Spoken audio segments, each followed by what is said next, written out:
기억하시는지 모르겠네.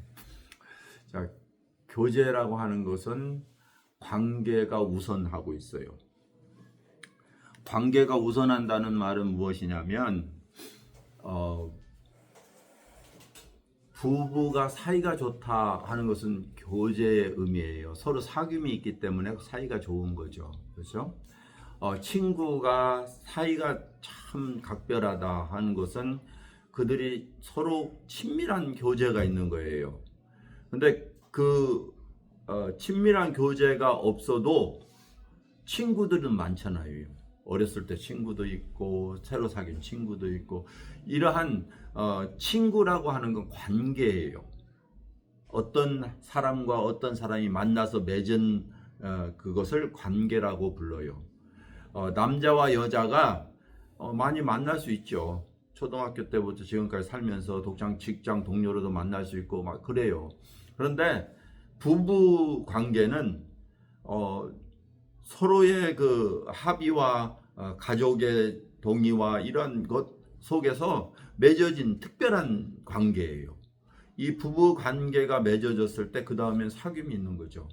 그러니까 사귐이라고 하는 건 교제라고 부르는 거예요. 펠로십이라고 불러요. 근데 관계는 릴레이션십이라고 서로 맺어진 거죠. 그래서 하나님하고 우리의 사이도 마찬가지예요. 하나님과 나는 어떤 관계가 형성됐느냐, 그게 가장 중요한 거예요. 그 관계가 형성되지 않은 사람은 하나님과 사귈 수가 없어요. 하나님과 가까이 할 수가 없는 거예요. 왜냐하면 하나님은 거룩하시고 하나님은 그 죄를 미워하시고 공의로우신 분이신데 이 죄인이 인간이 하나님께 다가가려면 하나님은 먼저 심판하셔야 되는 거예요. 인간이 가까이 갈 수가 없어요. 출애굽기에 보면 하나님께서 이스라엘 백성들에게 정탐하라고 가나안 땅을 보냈어요. 그랬더니 그 족장들이 갔다 와서 그 땅은 우리가 가면 죽습니다. 못 가요. 그렇게 이야기해요. 그러니까 이 하나님께서 그들이 나를 불신했다. 내가 다 죽여버리겠다고 이야기하시니까 그리고 너를 통해서 모세에게 너를 통해서 새로운 민족 만들어서 보내줄게. 모세가 하나님께 기도하거든요. 이 땅에 데리고 와서 하나님 백성을 죽이겠습니까? 그리고 기도해요. 그러니까 하나님께서 마음을 돌이키셔가지고 그러면 내가 살려주마. 그 대신 너희는 나한테 가까이 하지 말아서 죽음을 면해라. 이렇게 말씀하세요. 그런데 갑자기 죽인다고 하니까 백성들이 마음을 바꿔요. 그리고 우리가 싸우러 올라가겠습니다. 그래요.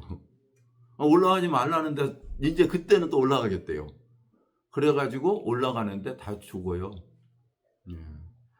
이 하라는 거 하지 않고 하지 말라는 거 하고 인간들의 마음이 관계가 제대로 돼 있지 않았어요.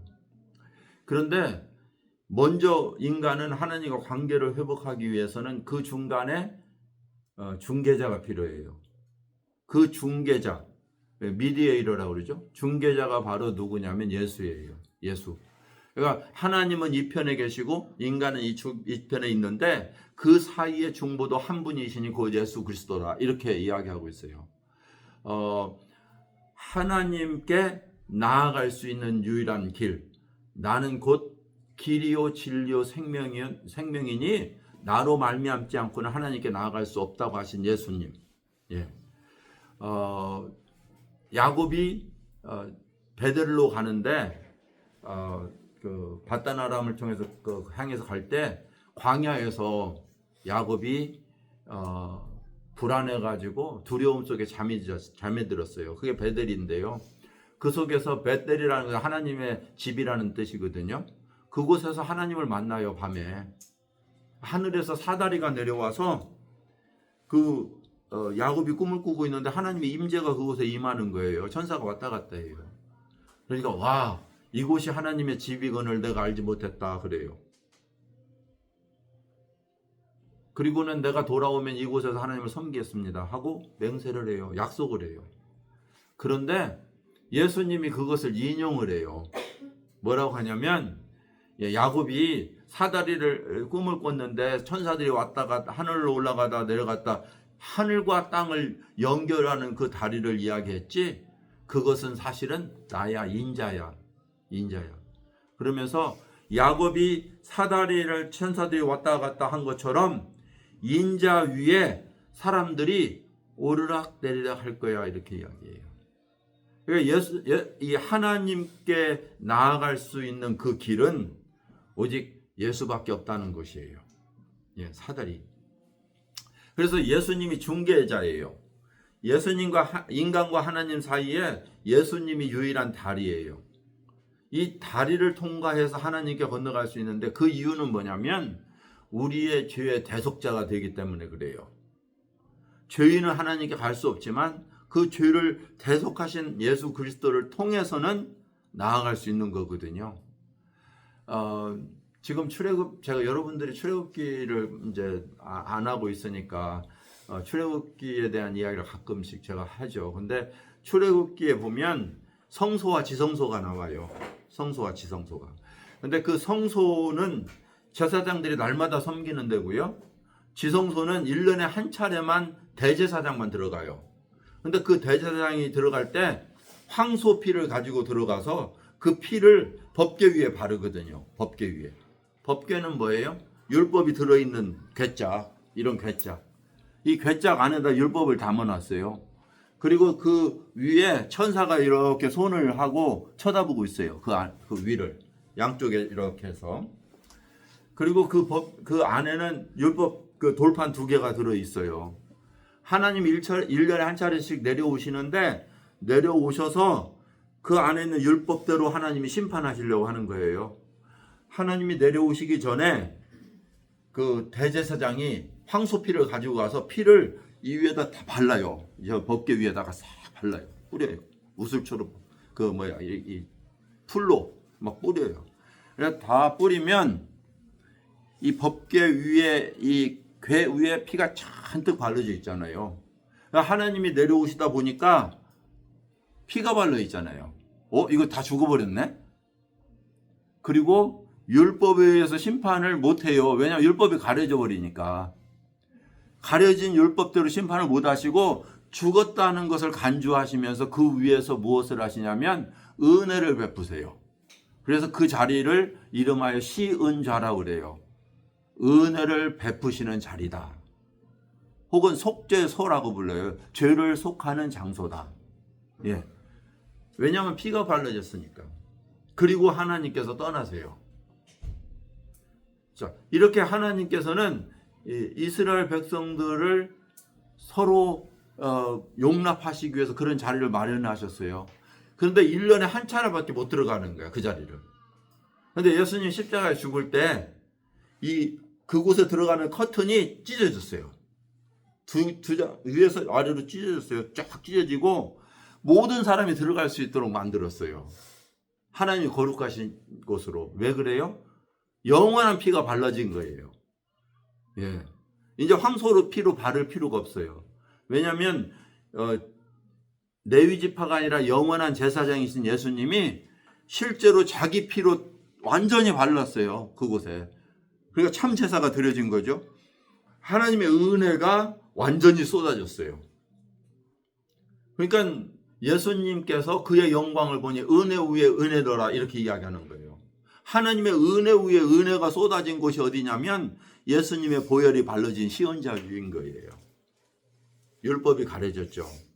법대로 심판하시는 것이 아니라 예수님께서 우리를 대속하신 그 대속의 그 은혜로 우리를 대하시게 된 거예요. 그래서 그 율법은 우리를 정죄하지만 예수님의 죽으심으로 내가 죽었다는 사실을 인정하는 것은 더 이상 정죄함이 없어요. 죄인이라는 정죄가 사라졌어요. 왜 그래요? 죽었다니까요. 예수와 함께 죽고 예수와 함께 살았기 때문에 그래요. 그것을 근거로 너는 내 아들이다. 그것을 근거로 너는 내 백성이다. 새로운 신분이에요. 그걸 관계성이라고 그래요. 그래서 우리가 아버지라 부르는 거예요. 양자의 영을 주었다는 거거든요. 양자. 하나님의 양자됨이 얼마나 영광스러운 예? 영광스러운 신분이에요. 우리가 천지를 창조하신 하나님을 아버지라 부른다니까요. 저와 여러분들이 이제는 하나님의 천국 백성이 됐다는 거예요. 천국 백성. 관계예요. 그러면 미국 시민이라고 다 미국 좋아하나요?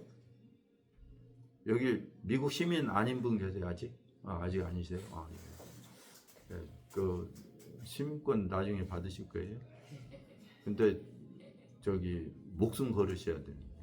제가 시민권 뭐라고 그러죠? 인터뷰할 때 미군에 있었어요. 예, 저는 여기 미국에 와서 1년 만에 미군을 갔거든요. 그래서 이제 미군에 들어가면 해외 파송 받을 때 시민권을 받아야 돼요. 왜냐하면 해외 가서 죽으면 국적이 이상해지잖아요. 그래서 제가 미국 그 시민권 인터뷰를 갔더니 그 집정관이 그래요. 너 국적이 한국이지? 그렇다고 했더니 시민권을 받으면 미국 국적이 될 텐데 미국과 한국에 싸우면 너 어느 편 들을래? 그거 물어봐요. 그래서 제가 목숨 걸으라 그 말이에요. 저 시민권이라는 것은 그 백성이 되어서 그 의무를 다하겠다는 거잖아요. 예. 시민권 아닐 때도 군인 갔는데 너 미국 시민권 받으면 너 미국 편에서 한국 향해서 싸울 거야 이 말이잖아요. 제가 아주 지혜롭게 대답은 했어요. 근데 궁금해요? 어떻게 들었는지. 제가 그랬어요. 한국은 미국처럼 자유를 사랑한다. 그래서 미국도 자유와 평등을 사랑하기 때문에 나는 언제나 미국이 자유 편에 있을 거라고 생각한다. 그러나 어느 나라든 자유가 아닌 그 편에 있다면 나는 그것을 향해서 대항하겠다 그랬어요. 그랬더니 되게 좋아하더라고요. 예, 어쨌든 자, 하나님과의 관계는 이렇게 하나님의 백성으로 또 하나님의 자녀로 하나님께 예배하는 예배 제사장으로 우리 관계가 맺어졌지만 그러나 제사장이라고 다 하나님을 섬기는 사람들이 아니었어요. 구약시대에 보면 레위인들도 다 자기 이익을 위해서 살았고요. 착취했고요. 그렇게 살아간 사람이 있어요. 하나님의 법이 있을지라도 삶은 안 그랬거든요. 오늘날에도 마찬가지 아니에요? 그렇죠? 하나님의 백성이라고 하는 사람들 때문에 믿지 않겠다고 하니까요. 관계는 맺어졌지만 하나님과의 그 삶은 엉터리가 많아요. 이 세상에는. 그걸 펠로십이 안 된다고 하면 교제가 없다고 말이에요. 그래서 교제는 얼마나 하나님과 밀접한 관계에 있느냐 거기에 달려 있어요. 여러분들이 하나님과 어떤 사귐이 있느냐는 거예요. 그런데 그것의 첫 단계가 뭐냐면 말씀이에요. 말씀. 그래서 지난주와 이번 주가 연결이 된다는 거예요. 지금 지난주를 제가 오늘 이렇게 길게 설명한 이유는 대부분 안 오셨어요. 지난주에. 그런데 오신 분들에게도 반복해서 설명해 드리는 건 뭐냐면 오늘 말씀이 오늘 과정 이 말씀의 섭취는 교제의 가장 중요한 첫 단계 요소이기 때문에 그래요. 그런데 보세요. 사도행전에 그리스도인이 시작돼요. 그 전에는 그리스도인이 아닌 이스라엘 백성이었어요. 육체를 따라 난 하나님의 백성들. 그런데 육체를 따라 난 하나님의 백성들은 사실 하나님께 인정받지 못한 하나님의 백성이에요. 왜 그러냐면 그들은 참 형상인 예수 그리스도를 수용하지 않았기 때문에 그래요. 하나님이신 예수 그리스도가 이 땅에 왔는데 자기 백성이 그를 영접지 않았어요. 거절했어요. 그러니까 영접하는 자, 곧 그 이름을 믿는 자에게 하나님의 자녀가 된다는 법을 새롭게 하신 거죠. 그래서 이제 영접하는 자, 그 백성을 믿는 자에게 성령으로 말미암는 새로운 공동체를 형성하는 게 사도행전 교회예요. 사도행전은 교회의 그리스도인, 즉 교회의 시작이죠. 근데 그 시작된 교회의 모습은 네 가지로 보여져요. 네 가지로. 첫 번째는 뭐냐면 말씀을 가르침을 받았어요. 그들은 사도들의 가르침을 받았어요. 말씀에 집중했어요. 두 번째는 기도에 열중했어요. 전혀 기도에 힘썼어요. 세 번째는 복음 전하기에 전심을 다했어요. 그다음에 네 번째는 그들은 날마다 성전에 모여서 떡을 뗐어요. 교제하는 거였어요. 성도 안의 교제. 이 네 가지는 하나님과 나누는 교제의 축이에요. 그래서 여러분들의 삶 속에 그리스도인이 된 뒤에는 이 네 가지가 그 수레바퀴의 축처럼 이꼴하게 돼 있어야 돼요. 말씀만 하면 한쪽으로 기울어진 거예요. 여러분의 수레바퀴가. 그러니까 말씀과 기도와 복음 전도와 교제, 이 네 가지는 균형을 맞춰서 돌아가야 돼요. 여러분의 삶에. 그런데 기도와, 잘 들으셔야 돼. 기도와 복음 전함과 교제는 무엇을 근거로 해야 되냐면 말씀을 근거로 해야 돼요. 말씀을 근거로. 그래서 말씀이 중요하다는 거예요. 이 첫 번째 중요한 거예요. 이 출애굽기에요. 가장 많이 반복되는 말이 있어요. 출애굽기는 이스라엘 백성들이 하나님과 관계에 형성된 첫 단계거든요. 하나님이 어떻게 구원하셔 하나님 백성 삼았더라. 그것의 첫 단계인데 그 다음부터 가장 많이 사용하는 그 문구가 있어요. 그 문구는 뭐냐면 하나님께서 모세에게 명하신 대로 그대로 행했더라. 이거예요. 그대로 행했더라. 누가? 하나님이 우리에게 명령하신 그대로 행했더라. 무슨 말이에요? 하나님의 말씀이 기준이 되었더라는 거예요. 그래서 우리의 삶의 가장 중심에는 무엇이 기준이 되어야 된다? 말씀이 기준이 되어야 되는 거예요. 그래서 그리스도인의 삶의 중심에는 항상 말씀이 있어야 되는 거예요. 말씀. 그것이 우리의 기준이기 때문에 그렇다는 거죠. 그래서 하나님과의 교제는요, 말씀으로부터 시작해요. 지난주에 그래서 말씀에 대한 강조를 많이 했죠. 그러면 말씀이 무엇이냐? 말씀은 우리를 살아가게 하는 능력이에요. 힘이에요. 예수님께서도 친히 신명기에 있는 말씀을 인용하세요. 40일을 금식하시고 줄이신 상태에서 사탄이 돌로 떡이 되게 하라 이렇게 유혹하죠. 하나님 무에서 유를 창조하신 하나님, 물고기 2마리와 보리떡 5개로 5,000명 성인 남자만 여자 아이들까지 합치면 수만 명을 먹이신 예수님, 돌로 떡덩이 만드는 것 너무나 쉽죠. 그런데도 불구하고 거절하세요. 왜 그러냐면 사람은 육신의 생명이 다가 아니다. 떡으로만 사는 것이 인간이 아니라 무엇으로? 말씀으로도 사는 것이다. 그래서 그 중요성을 어디에 두냐면 하나님 말씀에 두는 거예요. 음식보다 우리 육신보다 더 중요한 것은 우리의 영적인 삶이라는 사실이에요. 그래서 항상 너희가 그 나라와 그의 우리 이야기하죠. 그건 뭐냐면 영적인 것에 우선순위를 두어라는 거예요. 우선순위를 영적인 것에. 그러면 너희 육적인 것을 하나님께 더 하실 거야. 너희 무엇을 먹을까, 무엇을 마실까, 무엇을 입을까 염려하지 마. 그것은 모든 사람이 구하는 거, 이방 사람이 구하는 거. 하나님은 다 알고 계셔. 하나님이 인간을 만드셨는지 모르겠어요?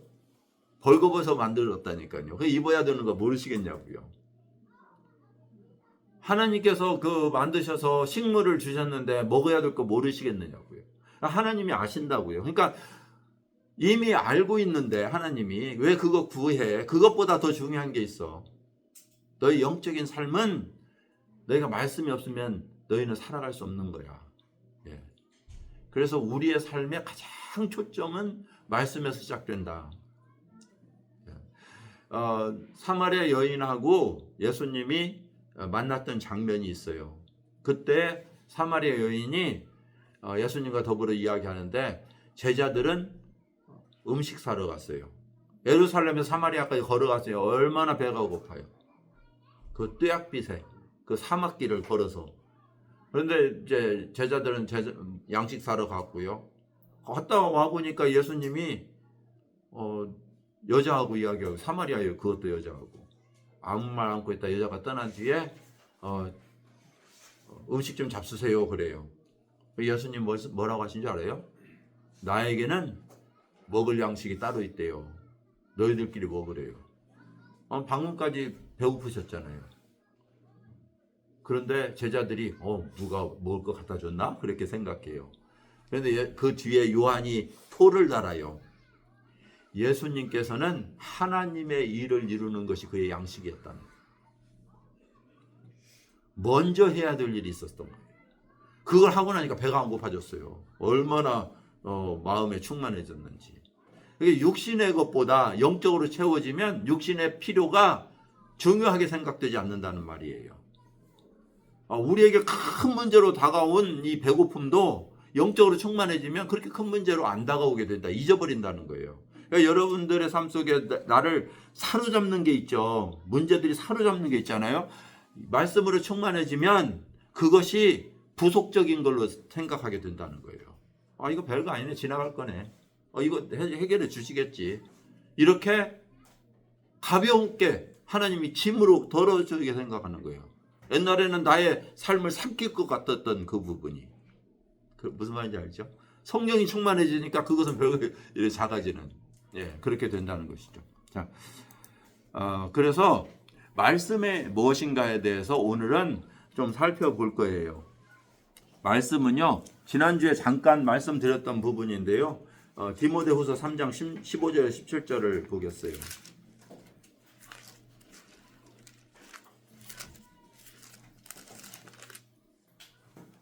디모데후서 3장 16절은 바울이 자기 영적으로 낳은 아들에게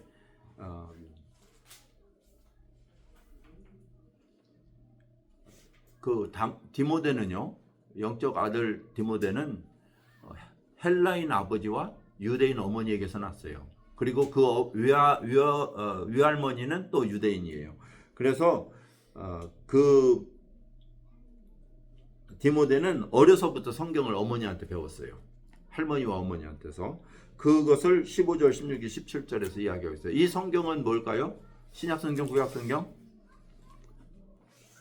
신약성경인가요? 구약성경인가요?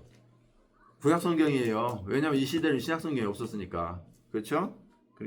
구약성경이에요. 많은 사람들이 신약성경만 성경이라고 생각하는 분들도 있어요. 왜냐하면 신약은 우리에게 해당된다고 생각하기 때문에 그래요. 그런데 성경은 구약을 예수님도 구약 말씀을 하나님의 말씀으로 지칭하고 있기 때문에 우리는 모든 성경 할 때는 구약과 신약을 포함해요. 보겠습니다. 또 어려서부터 성경을 알았나니 성경은 하나님의 말씀은 능히 너로 하여금 그리스도 예수 안에 있는 믿음으로 말미암아 구원에 이르는 지혜가 있게 하느니라. 구약 성경이 그리스도 예수로 말미암는 구원에 이르게 한다는 거예요. 구약 성경이 예수 없잖아요 거기에. 그런데도 불구하고 이렇게 디모데에게 이야기해요.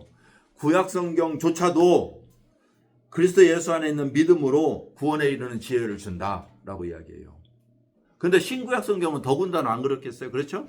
여러분들이 구원에 대한 그 질문이나 구원에 대한 확신을 다시 하고 싶으면 어디로 돌아가라?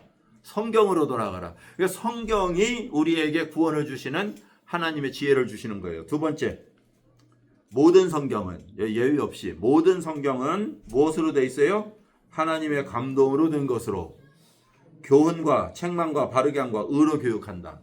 그러니까 성경이 하는 일은요, 첫 번째 우리에게 구원을 주시는 지혜, 두 번째 구원받은 사람으로 하여금 교훈하고 책망하고 바르게 하고 의로 교육한다는 거예요. 자, 그렇게 함으로써 결과 이는 뭐예요? 하나님의 사람은 구원받은 사람으로 그 말이에요. 그러니까 이 예수 안에 있는 믿음으로 말하여 구원받은 이 하나님의 사람을 어떻게 하냐면 온전하게 해요. 온전하게 해요. 그래서 여러분들이 온전하기를 소원한다면, 하나님 저를 온전한 사람으로 세워주세요 한다면 무엇으로 돌아가라? 성경으로 돌아가라. 성경이 그렇게 만들어줘요. 다른 게 아니에요. 그 다음에 모든 선한 일에 행할 능력을 갖추려고 한다면 무엇으로? 성경으로. 그래서 하나님의 말씀이 여러분을 그렇게 만들어요. 뭐 교회 생활이 그렇게 만드는 거 아니에요. 뭐 헌금 많이 한다고 그렇게 되는 거 아니에요. 종교적 삶이 그렇게 만드는 것이 아니라 하나님의 말씀이 여러분의 사람으로 온전케 하고 하나님의 사람으로 온전케 하고 그 다음에 하나님의 일을 하도록 능력을 주시는 거예요. 그러니까 말씀에 충만해야 여러분들은 신앙생활을 제대로 할 수 있어요. 예. 그래서 뭐 요즘에 속성반이 있잖아요. 하나님의 사람으로 온전케 되는 5시간의 비밀 뭐 이런 거 있잖아요. 그런 거 없어요. 절대 없어요. 하나님의 사람으로 온전케 되려면 평생을 말씀 속에 몸부림치셔야 돼요. 온전케 될 수가 없기 때문에 그래요. 그것은 주님의 나라에 갈 때까지 우리에게 필요한 거예요. 하나님께서 왜 우리를 온전치 못하게 그냥 두셨을까요? 생각해 보세요. 구원받고 나서 하나님께서 확 바꾸시면 되잖아. 그렇죠? 그럴 수 있는 능력이 있는 분이. 하나님께서 예수 그리스도로 말미암아 나를 거룩하다 하셨다면서요. 저를 온전케 하셨다면 그런데 왜 저는 온전을 경험하지 못하고 사냐고요. 오늘 왜 그렇겠어요? 그렇지 않으면요 여러분 온전했으면 하나님 안 믿어요. 내가 지금 온전한데 왜 믿어요? 그죠? 근데 하나님은 저를 부족하게 했기 때문에 그 순간순간 하나님 의지하지 않으면 안 된다니까요. 그래서 우리가 부족함이 하나님의 능력의 나타남의 그 기준이 되는 거예요. 이유가 되는 거예요. 나의 약함이 하나님의 강함 되시고 그다음에 뭐예요? 나의 부족함이 하나님의 능력이 되시는 거잖아요. 그렇죠? 예. 그래서 우리의 연약함을 주신 이유는 매 순간마다 하나님의 강함을 경험하게 하시기 위해서 그런 거예요. 근데 그것을 무엇으로 채워지냐? 말씀으로 채워져요. 말씀이 우리의 연약함을 보게 하시고요. 우리의 연약함을. 그러면 하나님 의지할 수밖에 없잖아요. 그죠? 우리의 말씀이 우리를 조명해서 우리의 부족함, 우리를 책망하시면 우리의 연약함을 보게 되면 어때요? 하나님의 강함을 의지할 수밖에 없어요. 하나님께 나아갈 수밖에 없다니까요. 그래서 기도가 나오는 거예요. 그러니까 말씀이 우리를 다른 생활로 연결시키는 거예요. 계속적으로, 지속적으로. 자, 두 번째 하나님의 말씀에 대한 부분으로 베드로후서 1장 19절에서 21절. 베드로후서 1장 19절에서 21절. 이거 역시 구약 성경에 대한 이야기예요. 왜냐하면 베드로 사도가 글을 쓸 때 성경은 구약 성경을 이야기하기 때문에 그래요. 먼저 알 것은 성경의 모든 예언은 사사로 풀 것이 아니라 네 생각대로 풀지 말아라. 예언은 언제든지 사람의 뜻으로 낸 것이 아니기 때문이고요. 오직 성령의 감동하심을 받은 사람들이 하나님께 받아 말한 것이기 때문이다. 이렇게 되어 있어요. 자, 성경이 기록한 것을 보면 성령의 감동하심을 받은 사람들이 이렇게 되어 있어요. 자, 이게 그 전을 보면요. 모든 성경 하나님의 감동으로 된 것으로 그랬죠? 감동으로. 그런데 베드로에도 보면 성령의 감동으로 이렇게 돼 있죠. 그죠? 이 감동이 달라요. 한국 성경에 감동이라는 단어로 똑같이 번역은 해놨지만 원어상으로 감동이 달라요. 그러니까 잘못 번역된 거죠. 디모데 후서에 있는 감동은 영감으로 이렇게 번역돼야 돼요. 영감으로. 하나님의 영감으로. 이 영감이라는 말은 무엇을 의미하냐면 영적인 것인데 영어 성경에는 제대로 번역해 놨어요. 영어 성경에 뭐라고 되어 있냐면 inspiration이라고 되어 있어요. inspiration. 자, inspiration이라고 하는 것은 뭐였냐면 보세요. 그 입김이라는 말이에요. 들어 호흡이라는 말이에요. 호흡. 이게 인스피레이션이에요. 이잖아요. 하나님이 입김이 언제 불어넣는가 한번 생각해 보세요. 예? 창세기 때 하나님이 흙으로 인간을 창조하시고 그 코에 입김을 불어넣으셨다니까요. 하나님의 말씀의 그 입김은 살리는 능력이에요. 인간의 흙으로 지어진 인간을 하나님의 입김으로 살리셨어요. 그게 인스피레이션이에요. 입김. 그런데 그 하나님의 그 입김처럼 생명의 능력이 하나님의 인간에게, 사람에게 불어넣어서 기록하게 했다는 거예요. 예, 기록하게 했어요. 그런데 두 번째 베드로 후서에 나오는 그 감동은 뭐냐면 레벨레이션이에요. 계시하셨다. 그것은 무슨 말이냐면요, moved along이라는 뜻이에요. 그 원어의 의미는. 그 의미의 차이는 뭐냐면요, 하나님께서 이 moved along이라는 영어의 번역은요, 그 배를 띄울 때 이야기한 거예요. 돛담배 있죠? 돛담배를 바람으로 부르면 이 돛담배가 가요. 근데 바람이 안 불면 안 가잖아요. 그처럼 이 배를 하나님께서 바람으로 움직이셨다, 이런 말이에요. 그러니까 글 쓴 사람은 하나님의 힘에 의해서 기록한 것이지 사람이 기록한 것이 아니다, 그 말이에요. 예. 그래서 이 하나님의 감동으로 기록했다는 것은 하나님의 사람이 하나님께서 주신 생각과 그 뜻에 따라서 기록한 것이다. 그 베드로 후서의 이야기예요. 자, 그러면 하나님의 말씀이기 때문에 우리에게 주어진 것이고요. 그 주어진 말씀은 우리에게 교훈하시고 책망하시고 바르게 하시고 의롭게 하신다. 네, 지난주에 말씀드렸죠.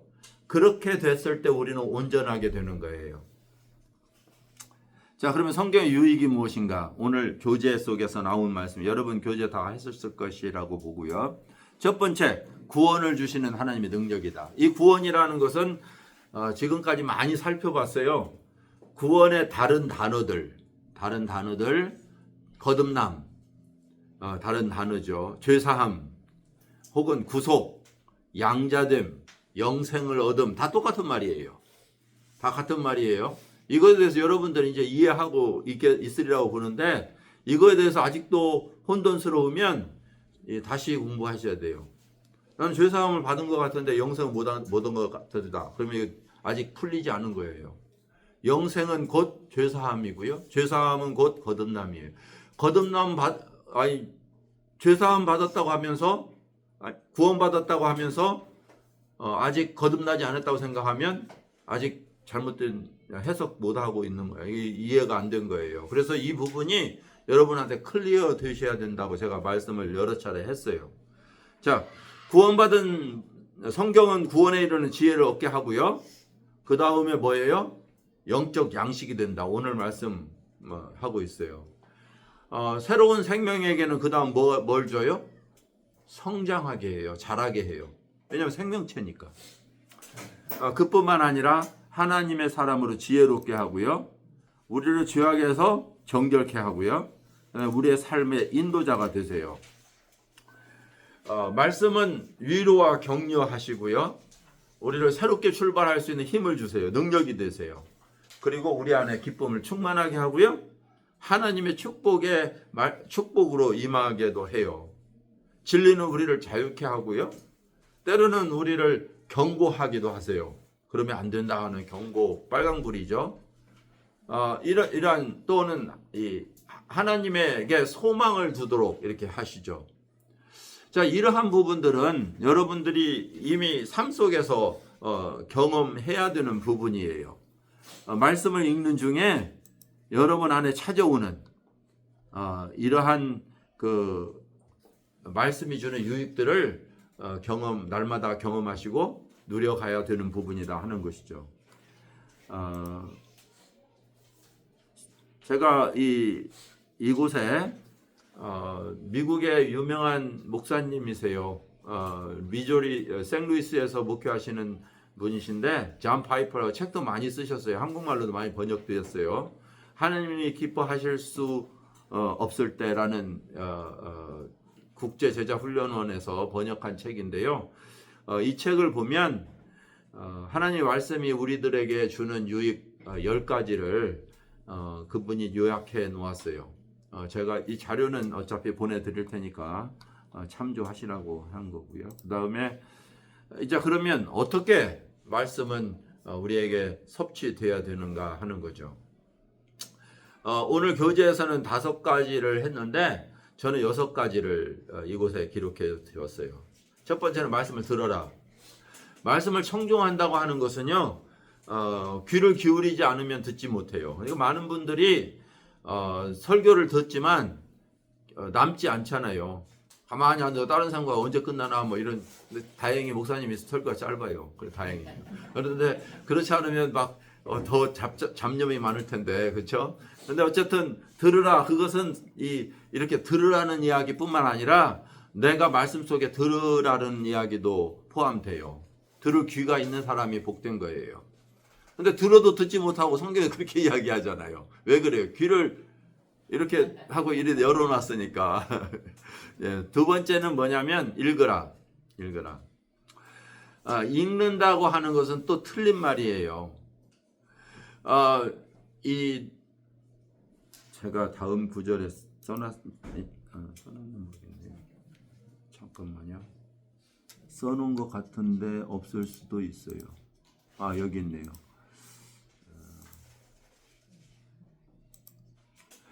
여기 보시면 보이나요? 안 보이죠?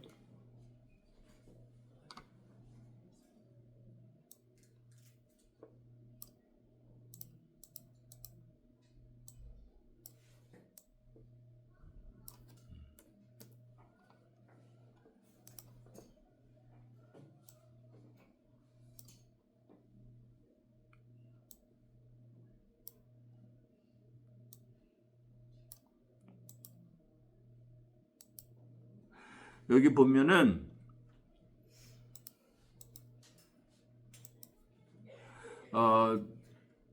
어떤 율법사가 예수님을 시험하여서 물어봐요. 내가 무엇을 하여 영생을 얻습니까? 물어봐요. 그랬더니 예수님께서 율법에 무엇이라 기록하였으면 어떻게 읽었느냐 그러잖아요. 그죠? 여기에 첫 번째는 왜 기록했다라는 말이 있고요. 그다음 두 번째는 어떻게 읽었느냐라고 질문해요. 근데 첫 번째 기록되었다는 건 듣는다는 말이에요. 성경이 어떻게 기록하고 있지? 그거예요. 그냥 그대로 내가 어떻게 듣고 있느냐는 거예요. 두 번째는 뭐예요? 어떻게 네가 읽었니? 그 말이에요. 그거는 해석했느냐라는 뜻이에요. 우리는 성경을 대할 때 그 문자 그대로 이렇게 나에게 들려오기도 하지만 나는 그것을 내 스스로 다르게 인터프리트해요. 해석을 해요. 그래서 우리가 성경을 들어야 되기도 하지만 해석하는 것이 틀려져야 돼요. 근데 해석은 여러분들이 다 사람마다 틀리잖아요. 해석은. 그런 뜻이야. 제가 성경 공부를 하고 나면요. 그 출애굽기 같은 경우는 그 장을 읽으면서 설명했잖아요. 근데 이분은 이렇게 해서 저분은 저렇게 해석하고 저기 친교실에 갔더니 두 분 들은 사람이 똑같은데 둘이 다른 말을 하면서 서로 막 다퉈요. 이 말 했는데 저 말 했는데 그렇게 하고 있어요. 제가 들어가면서 보니까 지난주에 이번 주 말고. 그래서 제가 깜짝 놀랐어요. 같은 이야기를 했는데 다르게 들었잖아요. 그렇죠? 그러니까 이것이 바로 왜 그래요? 우리는 다른 내 안에 있는 이 주관적 생각이 내 스스로 그것을 수용할 때 다르게 하는 거예요. 그래서 올바로 해석할 수 있는 것을 배우시는 게 굉장히 중요해요. 근데 그 올바로 해석하는 것은 제가 뒤에 잠깐 이야기를 할 수 있을지 모르지만요. 그 다음에 연구하라. 그건 이제 공부하는 거예요. 연구하는 것은 아마 출애굽기 지금 저희 하고 있죠? 우리 교회에서 하고 있어요. 그것뿐만 아니라 개인적으로 하시는 것도 권해요. 저는 성경 공부를 중학교 때 시작했어요. 기록하면서. 왜냐하면 제가 학생회장을 우리 중등부 회장을 하면서 우리 장로님이 오셔서 설교를 해야 되는데 가끔 빠지세요. 그러면 누군가가 해야 되잖아. 그래서 제가 설교를 했어요. 뭐 좀 특별했죠. 그래서 중등부 때 처음 강단에 서서 설교를 했어요. 그런데 그러려면 공부해야 되죠. 그죠? 그래서 노트를 써가지고 공부를 했어요. 노트를 써가지고. 제가 왜 이야기를 하냐면요. 뭐 제가 특별했다는 게 아니라 여러분들도 지금이라도 시작하셔야 돼요. 시작하세요. 매일 하루에 한 패러그랩이라도 연습해 보세요. 제가 그걸 좀 연습시켰으면 좋겠는데요. 시간이 된다면 연습을 좀 하는 것을 좀 제가 가르쳐 드리고 싶어요. 이게 굉장히 삶 속에 필요해요. 어떤 텍스트를 이렇게 탁 열고 주어도 한 페이지를 딱 주면서 여기에서 설교하라 해도 바로 나가서 설교할 수 있는 준비가 되는 거예요. 왜냐하면 이 텍스트 자체에서 하나님의 말씀으로 우리에게 주는 말씀을 바로 캐치할 수 있는 능력이기 때문에 그래요. 왜냐하면 거기에 키워드들이 있어요. 보면 반복되는 말, 강조하는 말, 이것들을 통해서 가장 강조하는 것이 제목이고 그 키워드 3개가 어떻게 강조되고 있는지를 이야기한다면 그게 설교인 거예요. 그래서 여러분들도 여러분의 삶 속에 그걸 그렇게 적용할 수 있도록 훈련하고 연습하셔야 돼요. 그래야 제대로 이 하나님의 말씀을 이해하고 살펴볼 수 있다는 거예요. 자, 그 다음에 암기해라. 이 날마다 백성들에게 묵상하라고 그랬어요. 묵상하라고. 그리고 이마에 두고 손가락에 메고 다니라. 이것은요 이스라엘 백성 모든 백성들한테 이야기한 것이지 제사장에게 이야기한 거 아니에요. 그러니까 그리스도인들의 삶 속에 이제 부담으로 오죠. 믿으면 되는 줄 알았어요. 부담으로 올 거예요. 근데 여러분들은 하나님의 백성을 살아가는 것이 축복이라는 사실을 늘 기억하셔야 돼요.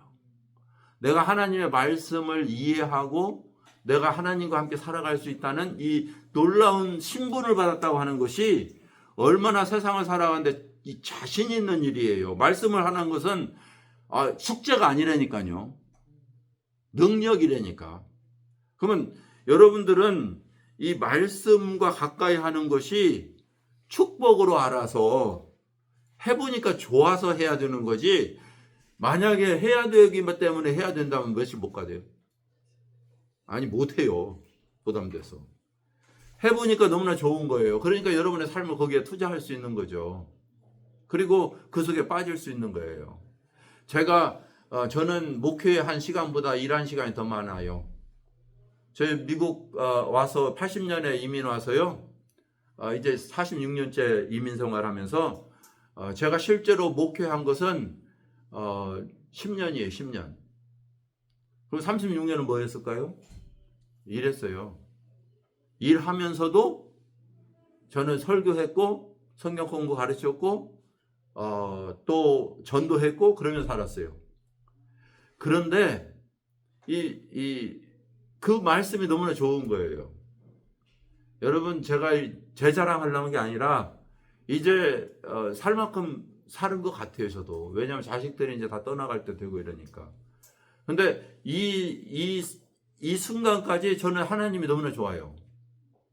은퇴하고 나서 저의 삶 속에 너무나 좋은 건 뭐냐면 하루 종일 묵상할 수 있다는 거예요. 하루 종일. 저는 이 말씀이 이렇게 달다는 걸 생각해 본 적이 없어요.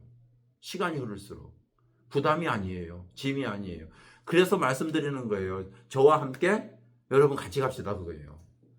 하나님과 교제하는 사람. 이 말씀을 여러분 충만하게 하면 여러분의 삶을 윤택하게 할 거예요. 윤택하게. 이것이 하나님 말씀이 하는 일이에요. 성령님은 말씀을 통해서 일하세요. 말씀은 성령님의 툴이에요. 연장.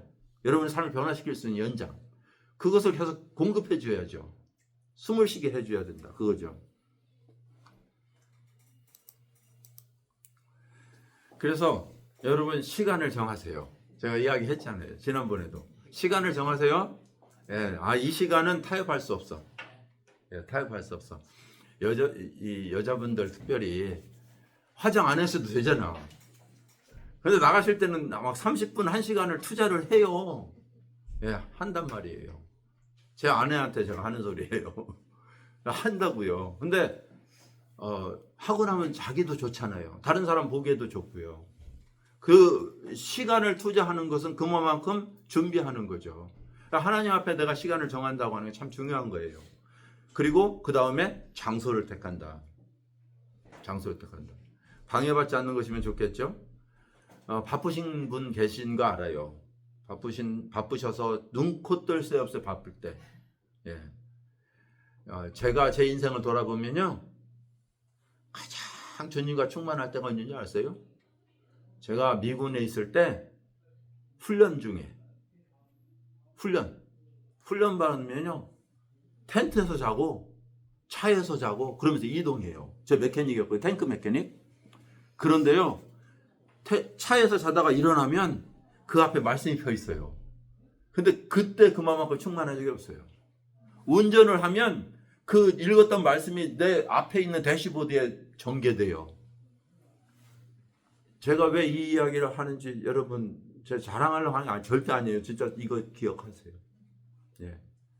저와 여러분들이 바쁘다고 생각하기 때문에 저도 바쁜 시간 지냈다고 하는 말씀드리는 거예요. 그럼에도 불구하고 그 시간이 충만했어요. 그때 전도하는 열매가 가장 많았고요. 지금까지 연결되는 사람들. 예. 복음 전에서 주님 앞에 돌아온 새 영혼들이 막 즐거워하는 간증들을 하는 거, 자라가는 모습을 보는 거. 예. 미군에 있으면서, 예. 그 바쁜 시간에.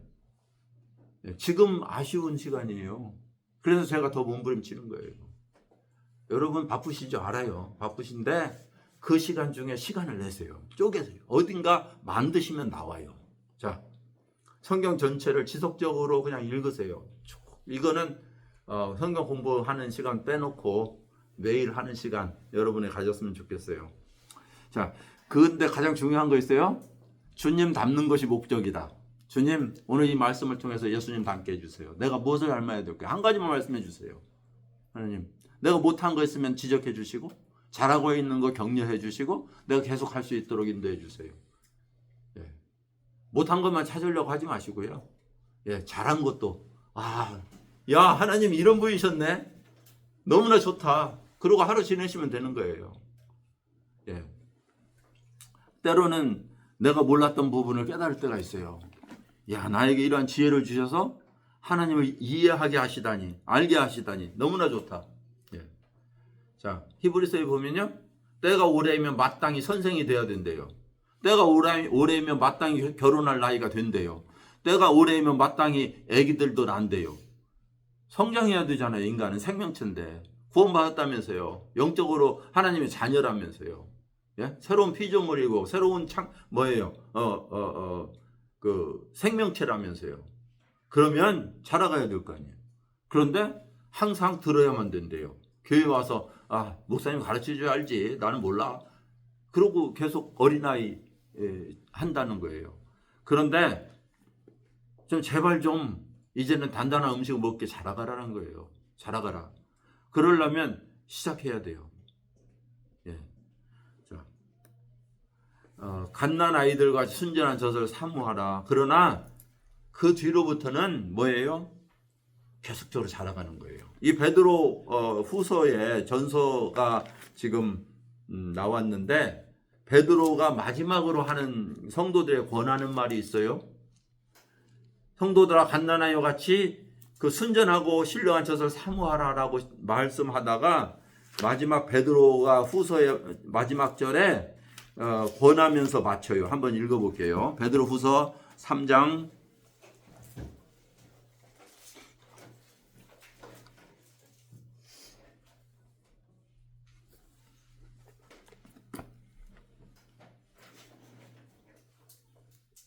18절 같이 읽겠습니다. 시작. 오직 우리 주 곧 구주 예수 그리스도의 은혜와 그를 아는 지식에서 자라가라. 영광이 이제와 영원한 날까지 그에게 있을지어다. 아멘. 베드로는요 어린아이 같이 젖을 사모하다가 이제 어떻게 하라고요? 그의 은혜에서 자라가라. 은혜는 자라가는 거예요. 어제는 하나님의 은혜를 구원까지만 알았어요. 그랬더니 오늘은 하나님의 은혜가 나와 함께 한다는 걸 아는 거예요. 어려움 가운데 일으키시는 걸 아는 거예요. 나의 마음을 위로하시는 걸 아는 거예요. 나를 채찍질 하시는 걸 아는 거예요. 사망의 음침한 골짜기에 같이 동행하시는 걸 아는 거예요. 예. 나에게 상을 베푸시는 걸 아는 거예요. 그 은혜에서 자라가는 것이 중요해요. 예수 그리스도를 아는 지식에서 자라. 그리스도가 누구예요? 처음에는 내 죄만 용서하신 분인 줄 알았어요. 나만 구원해 주는 그분인 줄 알았어요. 그런데 예수님은 오늘도 나의 귀에 속삭이는 분이세요. 내가 아플 때 아무도 모르는데 내 아픈 심정을 누구도 몰라주는데 예수님이 옆에 계시는 거예요. 육신적으로 아파서 누워있어서 다른 사람은 코 골면 자는데 섭섭한데 예수님이 그 시간에 나와 깨어있는 거예요. 여러분 그런 예수님을 알아가라는 거예요. 예. 그리스도인의 삶은 은혜와 그리스도 아는 지식에서 자라가는 것입니다. 다음 주는 쉬어요. 예, 여기 오지 말고 다른 반으로 가시고 그 다음에 우리 그 다음 주 이제 기도로 들어갈 거예요. 기도란 무엇이고 어떻게 하는 것인가? 예, 함께 기도합시다. 아버지 하나님, 참 주님 저희들 안에 새로운 도전을 주시고 주님을 향한 마음을 열망을 주셔서 참 감사합니다. 이 감동하신 이 마음이 여기에서 머물지 않고 순종하며 시작하며 실패할지라도 다시 새롭게 이어져 갈 수 있는 그러한 성령의 새로움을 날마다 허락해 주옵소서. 그리고 매 순간마다 주님 말씀하여 주셔서 주를 아는 지식에서 자라가게 하시고 여호와를 아는 것이 나에게 힘이라고 하는 고백을 할 수 있는 저희들이 되게 하여 주옵소서. 예수님의 이름으로 기도했습니다. 아멘. 마치겠습니다. 예.